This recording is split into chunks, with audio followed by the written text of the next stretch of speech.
আসসালামু আলাইকুম সুপ্রিয় দর্শক, দেশের স্বার্থে একসঙ্গে কাজ করবে বিএনপি এবং জামাত ইসলামী।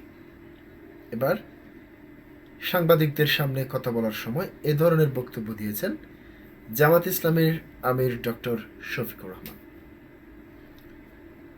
প্রিয় দর্শক, মূলত সাবেক প্রধানমন্ত্রী বেগম খালেদা জিয়ার মৃত্যুতে শোক জানাতে দলীয় চেয়ারপারসন বেগম খালেদা জিয়ার যেই রাজনৈতিক কার্যালয় ছিলেন সেখানে গিয়েছেন তারেক রহমানের সঙ্গে সাক্ষাৎ করে জামাতের আমির যখন বেরিয়ে আসছেন সাংবাদিকদের সঙ্গে, তখন তিনি এই কথা বলেন।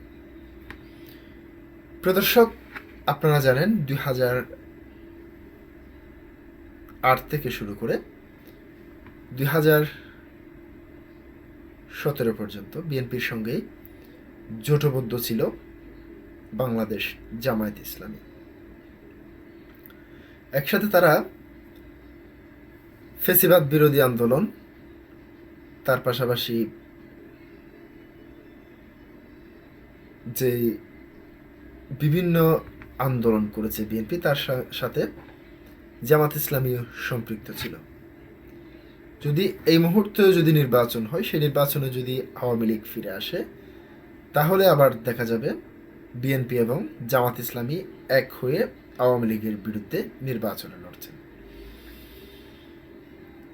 তো কি বলতে চেয়েছেন আজকে আমি সে বিষয় নিয়ে তুলে ধরছি। বিএনপির চেয়ারপারসনের কার্যালয় থেকে বেরিয়ে সংবাদ সম্মেলনে ডক্টর শফিকুর রহমান যে বক্তব্যটি দেন সাংবাদিকদের সামনে, প্রিয় বাংলাদেশের স্বার্থে অতীতেও আমরা একসঙ্গে কাজ করেছি, আগামীতেও একসঙ্গে কাজ করব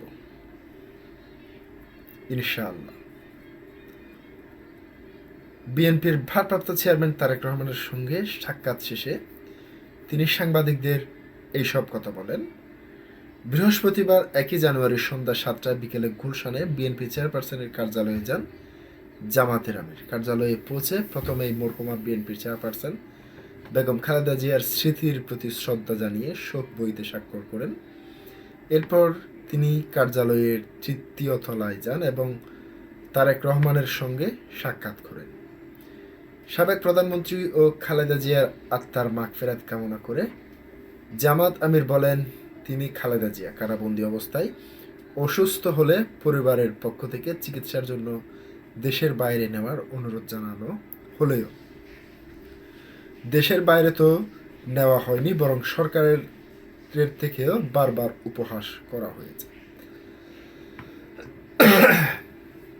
বক্তব্যে তিনি তারেক রহমান সহ পরিবারের সকলের সমবেদনা এবং সহমর্মিতা জানান। সাক্ষাৎকালে অন্যদের মধ্যে উপস্থিত ছিলেন বিএনপির মহাসচিব মির্জা ফখরুল ইসলাম আলমগীর ও বিএনপির স্থায়ী কমিটির সদস্য সালাহউদ্দিন আহমেদ। প্রিয় দর্শক, আজকে পর্যন্তই। আসসালামু আলাইকুম ওয়া রাহমাতুল্লাহ।